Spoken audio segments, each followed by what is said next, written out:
vez aqui, irmão Danilo Sancho, falando um pouco da palavra de Deus, indo direto ao ponto. Algumas pessoas ainda encontram dúvidas sobre a relação Pentecostes e Espírito Santo. A gente ultimamente tem abordado bastante esse assunto para quebrar exatamente essa teoria de que a igreja pertence a esse movimento.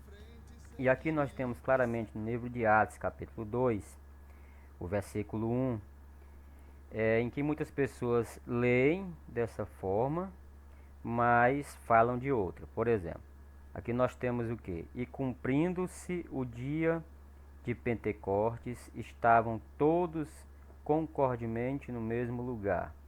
Algumas traduções falam, estavam todos reunidos em um mesmo lugar. E de repente veio do céu um som como de um vento veemente e impetuoso, e encheu toda a casa em que estava assentado. E foram vistas por eles línguas repartidas como que de fogo, as quais pousaram sobre cada um deles, e todos foram cheios do Espírito Santo e começaram a falar noutras línguas, conforme o Espírito Santo lhes concedia que falasse. O que eu chamo a atenção aqui dos irmãos? Primeiro, a palavra está bem destacado aqui, e você pode acompanhar na sua Bíblia também, na sua escritura, que diz, e cumprindo-se o dia de Pentecostes, ou seja, cumprindo-se quando terminou, quando findou o dia de Pentecostes. E aí a pessoa lê isso aqui, aí na hora que vai pregar diz assim, irmão, e o Espírito Santo estava no dia de Pentecostes. Irmãos, no dia de Pentecostes o Espírito Santo desceu. E isso é um erro, e um erro grande, uma falta de atenção de pessoas que não têm a revelação da palavra, porque na verdade o versículo é bem claro em dizer, ao cumprir-se o dia de Pentecostes. Por que eu estou falando isso, irmãos? Primeiro, que os irmãos têm que entender o que é Pentecostes. E a palavra Pentecostes, ela significa 50º dia, ou seja, ela significa, é uma palavra de origem grega, e essa palavra foi introduzida já aqui no Novo Testamento, já escrito no grego, para falar das solenidades dos judeus, dos quais comemorava 50 dias de festa. Não só comemorava, mas até hoje os judeus comemoram os 50 dias de festa, o Pentecostes, e começa com a Páscoa e termina com a consagração. Então, o Espírito Santo não desceu no dia de Pentecostes, ele desceu ao cumprir-se. Foi quando passou as festas do calendário judaico. E vamos entender isso aqui agora pela Escritura. Então, irmãos, aqui em Levítico, a gente já vê, Levítico 23, as solenidades. E marcava pela Páscoa. E aqui já no verso 4 já diz, né? Essas são as solenidades do Senhor e a santa convocação que convocareis ao seu tempo determinado. No mês primeiro, ao 14 do mês, pela tarde, é Páscoa do Senhor. E aos 15 dias desse mês é a festa dos pães ázimos do Senhor. 7 dias comereis pães ázimos. Então, durante 7 dias se comemorava a Páscoa.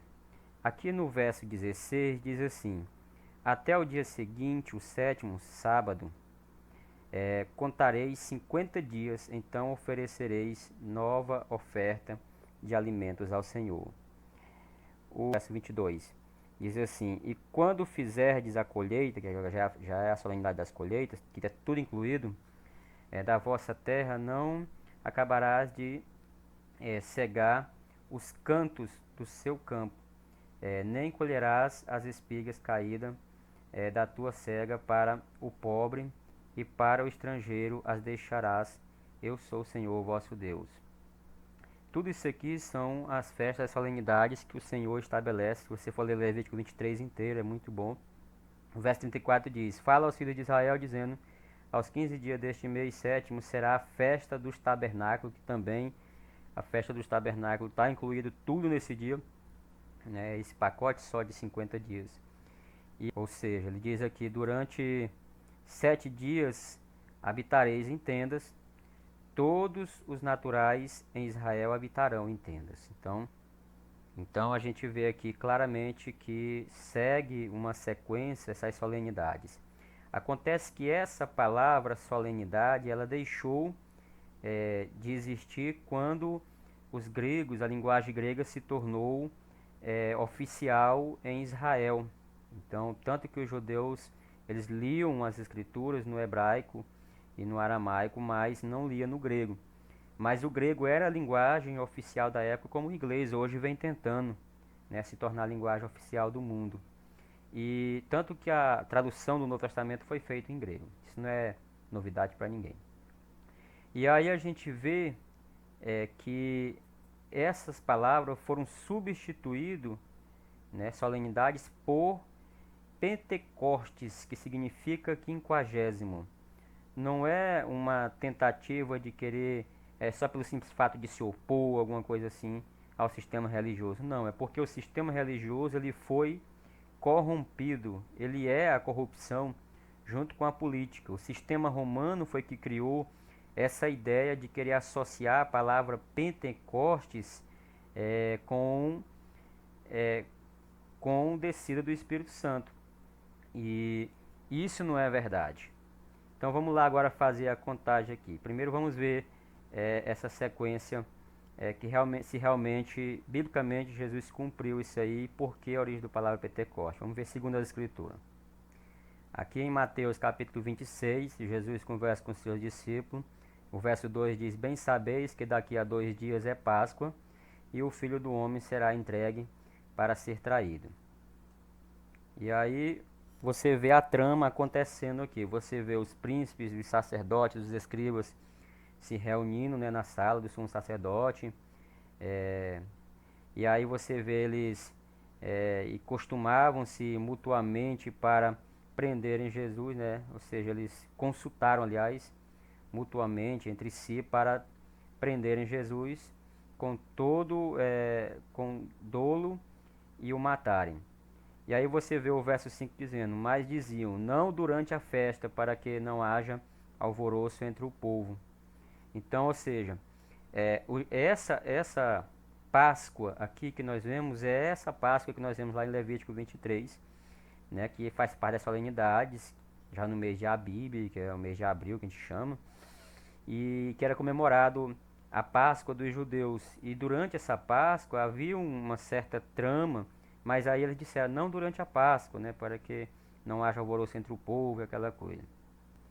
E a gente vê um ponto-chave, eles não tinham pretensão de fazer isso durante a Páscoa, mas um indivíduo chamado Judas Iscariote, né, que é o traidor, ele antecipou isso aqui a partir do momento em que ele se vendeu para os soldados, vendeu Jesus para os soldados por 30 moedas, e os irmãos conhecem essa história.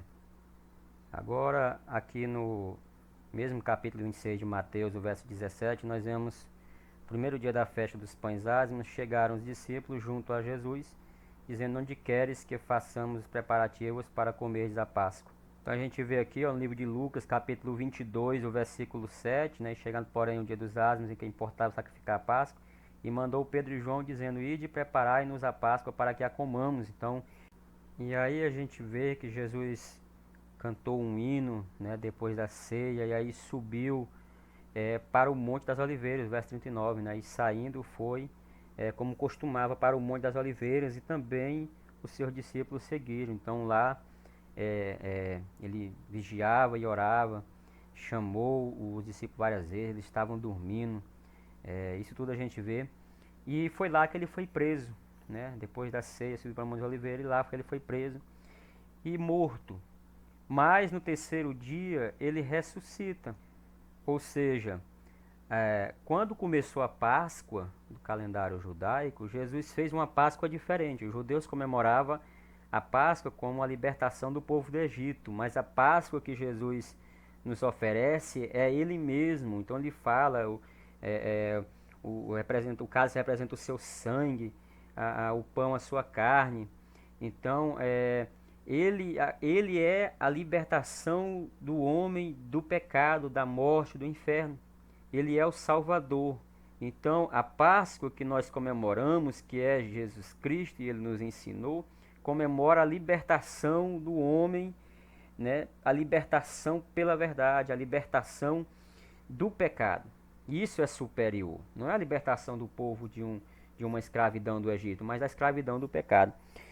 E aí mataram Jesus, mas no terceiro dia após a Páscoa, que é o primeiro dia, ele ressuscitou. E durante esse dia ele permaneceu com os discípulos. Aqui no Atos capítulo 1, né, se você quiser ler ele todo, fique à vontade. Mas a gente vê aqui, principalmente no versículo 3, diz assim: as quais também, depois de ter padecido, se apresentou vivo com muitas e infalíveis provas, sendo visto por eles por espaço de 40 dias e falando das coisas concernentes ao reino de Deus. Ou seja, Jesus não só ressuscitou no terceiro dia e subiu, não. Ele passou mais 40 dias com seus discípulos falando coisas concernentes ao reino de Deus, muitas coisas do qual o próprio João diz, já no último verso do livro de João, né, o último capítulo e o último verso do livro de João, ele diz que se fosse escrever tantas coisas que Jesus falou e fez, não tinha livro no mundo que caberia. Então, Jesus ensinou para eles, nesse espaço de 40 dias, nós vemos Jesus aparecendo várias vezes por discípulo. Então já temos o que? No começo da Páscoa, 3 dias Jesus ressuscita. Veja que Jesus, no terceiro dia ressuscitou e já começou a aparição para os discípulos. Então, 3 dias após a Páscoa, Jesus ressuscita. Aqui diz que ele passou mais 40 dias após ter ressuscitado. Então já temos 43. 43 dias. Falta mais quantos dias para concluir os 50 dias de festa dos judeus, o tal chamado Pentecoste? Falta exatamente 7 dias. E aí, 7 dias era o dia que nós lemos lá no Levítico já, que ficava em tendas. As pessoas, todos os judeus tinham que ficar em tendas durante essa semana. E eles ficaram. E aí a gente vê que eles teve a eleição de um dos discípulos para assumir o lugar de Judas, né, que foi o Matias, né? E aí entra Atos capítulo 2, o verso 1. E ao cumprir-se o dia de Pentecostes, estavam todos concordemente no mesmo lugar. Então por isso que esse versículo é assim, irmãos. Então a gente vê que de fato, desde a ceia que Jesus fez até o dia que ele subiu, que os discípulos se reuniram entre eles, dá 50 dias. Não tenho que estar enfeitando. Ah, irmão, mas isso é só um modo de dizer. Sim, mas é um modo de dizer errado, porque toda vez que você fala que é do Pentecoste, você está dizendo que é da festa dos judeus. Porque a religião romana foi que veio trazendo esse novo significado. A religião romana que se apropriou disso, porque está escrito aqui dessa forma. Então, por que não continuar dessa forma? Por que eu tenho que ler ao cumprir-se, ou seja, quando terminou o Pentecoste, eu tenho que dizer no dia de Pentecoste? Existe uma grande diferença. Quem foi que associou a palavra Pentecostes com o Espírito Santo, dizendo que Pentecoste significa Espírito Santo? Ah, Deus quer fazer um Pentecoste em você, Deus quer fazer um Espírito Santo. Você já viu isso na Escritura? Você já viu em algum momento a Escritura substituindo a palavra Espírito Santo por Pentecostes? Então a gente vê foi quando terminou a festa judaica. Toda vez que alguém fala que Pentecoste, que é do Pentecoste, ele está arrotando o vinho da mulher prostituta, que é a religião romana. Apocalipse deixa isso claro, em Apocalipse 17, Apocalipse 13, né, que é a mãe das religiões pagãs, que embebedou os reis da terra. E quando fala os reis da terra, não é apenas o rei político, e sim ao império religioso também. Então, temos que ter cuidado, irmãos, temos que examinar as escrituras, temos que vigiar as palavras que nós falamos, né? Porque a igreja ela não é de um movimento de Pentecostes, é de um movimento quando acabou, porque o Espírito Santo não é da lei, o Espírito Santo é da graça, ele desceu quando terminou as cerimônias da lei, para se manifestar na graça, para que ninguém viesse ter a demência de querer associar o Espírito Santo em coisas que é da lei. Entendeu? Se você tem dificuldade de entender, pelo menos olha para esse capítulo 2 de Atos direito, o versículo 1, e entenda que o Espírito Santo só veio somente quando terminou o Pentecoste, porque cumprindo-se o dia de Pentecoste, estavam todos concordemente no mesmo lugar. Não é no dia. Entenda isso, isso está na sua escritura aí. Abra ela e veja com atenção, para que você não cometa e não caia no engano. E aí depois, em 1906, surgiu um movimento chamado Movimento Pentecostal, né? Pegando essa palavra como origem, de Pentecostes. A igreja, irmãos, não é de movimento nenhum dessa terra. A igreja veio dos céus, porque a igreja é Jesus Cristo. Colossenses capítulo 1, o verso 17. Isso é um assunto para outro vídeo que eu vou fazer. Né? A gente vê aqui que ele é antes de todas as coisas subsistem por ele. E ele é a cabeça do corpo da igreja, o princípio primogênito entre os mortos, para quem tudo tem a preeminência. Então, não tem como a cabeça ter um nome e o corpo ter outro. O nome da igreja é Jesus Cristo. A igreja existe antes de todas as coisas ser criado, antes do mundo e do céu ser criado, porque a igreja é a palavra de Deus, a luz que foi introduzida no mundo. E a primeira vez que esse mundo recebeu a igreja foi quando disse Deus: haja luz, e houve luz. Mas se manifestou em carne, a igreja se manifestou em carne, gerou um corpo, gerou a cabeça, o primeiro membro, que é Jesus Cristo. Então, a igreja não é de movimento nenhum nessa terra, a igreja não é movimento pentecostal, porque dizer que a igreja é do Pentecoste é dizer que ela é da lei, e ela não é, ela é da graça. Dizer que a igreja é um movimento pentecostal é dizer que a igreja nasceu em 1906, e uma coisa eu digo, a igreja, ela não comemora aniversário dela, porque ela é eterna, e aquilo que é eterno não tem princípio nem fim. Então, algo que tem início não é eterno. Então a igreja, ela é dos céus, porque Jesus falou: eu desci do céu, não para fazer a minha vontade, mas a vontade daquele que me enviou. Está aqui, ó, no livro de João. Eu estou fazendo dessa forma, falando e mostrando aqui, somente isso aqui, para que depois as pessoas dizem: ah, não, ele está só falando, é uma ideia do irmão, é um pensamento, é interessante, mas ó, tá aqui, ó, João, o capítulo 6, né? Tenho que mostrar para os irmãos aqui. Tá aqui, ó, João capítulo 6, ó, versículo 38. Porque eu desci do céu, não para fazer a minha vontade, mas a vontade daquele que me enviou. Agora, ela não é de Roma, né? A igreja, ela se encarnou, e ela se encarnou na descendência de Davi, na cidade de Davi, não foi na cidade de Roma. A igreja, ela se manifestou em carne, foi num descendente de judeu, por isso Jesus falou que a salvação vem do judeu, não foi de romano. A igreja, ela veio da cidade de Davi, não foi de César. Então nós temos que ter isso em mente. Ninguém pode ser dono da igreja, ninguém pode fundar a igreja, porque o verdadeiro autor e fundador é Deus e não o homem, como nós já lemos aqui mesmo no livro de Hebreus. Então vamos acordar para isso, não vamos mais incluir, porque a igreja não é movimento protestante, a igreja não é movimento evangélico, a igreja não é movimento pentecostal, a igreja não é movimento gospel, não é movimento romano, não é movimento de nada disso. Então vamos atentar para isso. Faremos outros vídeos. Que Deus abençoe os irmãos em Cristo Jesus. Amém.